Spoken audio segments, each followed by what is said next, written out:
Welcome back to the Freedom File. I want to continue our discussion on the recent Guantánamo Bay plea deals and the fallout from them. Joining me now is author, lawyer, professor, dean, Allen Mendenhall. Professor Mendenhall, it's a pleasure to chat with you. What is your general reaction about how all of this unfolded? The government lawyers decide they can't defend torture. The government lawyers ask the court to permit plea negotiations. The government lawyers instigate the plea negotiations. Everybody agrees to the plea negotiations, the plea deal, and then the Secretary of Defense tries to blow it up. Well, my first reaction is I can't believe we're having this conversation in 2025.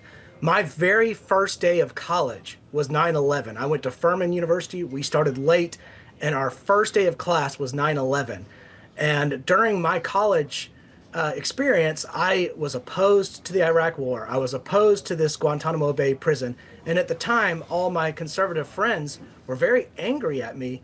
And over time, I have been vindicated as pretty much all of those conservative friends now take the position that I held then.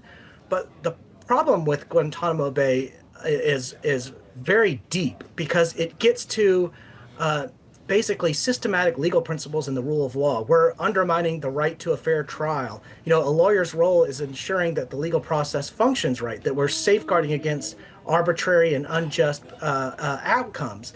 But we're also dealing with long-standing legal issues like the presumption of innocence, preventing miscarriage of justice, making sure that that prosecutors are held accountable. In this case, we're not necessarily dealing with any prosecutors because some of these people have been detained for years, maybe even decades without trial. They've been deprived of the right to the hearing, the opportunity to defend themselves. I had the similar experience that you did. I was at Fox News at the time, and people looked at me like I had two heads when I was attacking the system because all of my conservative buddies and colleagues felt that I should have been on board, and now nearly all of them acknowledge how fruitless and disastrous this system has been. Wouldn't it have been much better if these people had been indicted by a grand jury in the Southern District of New York for the destruction of the World Trade Tower? We certainly wouldn't have waited 24 years for the trial to happen. Yeah, we absolutely should have undergone regular legal procedures. It's sort of odd to think that, okay, because this activity is taking place in this spot, normal legal principles and foundational principles, due process, presumption of innocence, are not going to apply here. Whereas if we did this thing in some other place, they would apply. I mean, holding people indefinitely in legal limbo without accountability is just a terrible precedent to set for the future.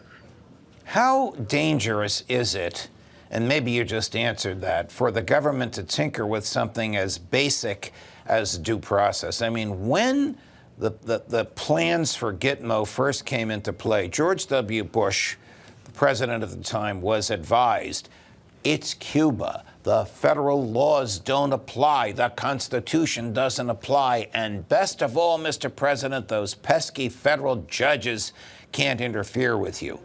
We all know that those arguments were rejected by the Supreme Court in 5 now very famous and precedent-setting cases. How dangerous would it have been had those arguments not been rejected by the Supreme Court? Had Bush and his successors been able to get away with this? It would have been very bad. And look, this isn't about these people at Gitmo. Many of them are probably bad people. But as a lawyer, you're a lawyer, I'm a lawyer, we're often asked, well, how could you represent bad people? Well, there are a lot of reasons. I mean, there are every individual, no matter how guilty, is entitled to a defense because we have to ensure that the justice system operates.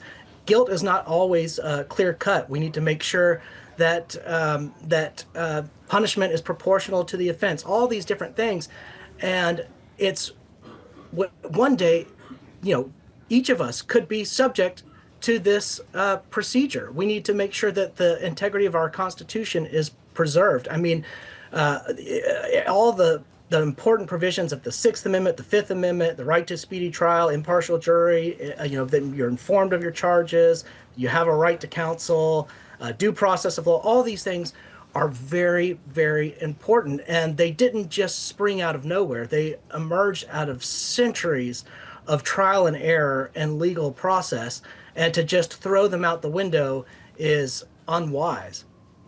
Professor Mendenhall, very articulately put. I could not have said it better. Thank you very much. Thanks for joining us today. Deeply appreciated. That's our show for this week. A special thanks today to my guests, Larry Johnson and Professor Allen Mendenhall, for helping me get through this important topic and something very meaningful to me. Thanks for watching The Freedom File, my dear friends. We'll see you next time. Have a great weekend, everybody.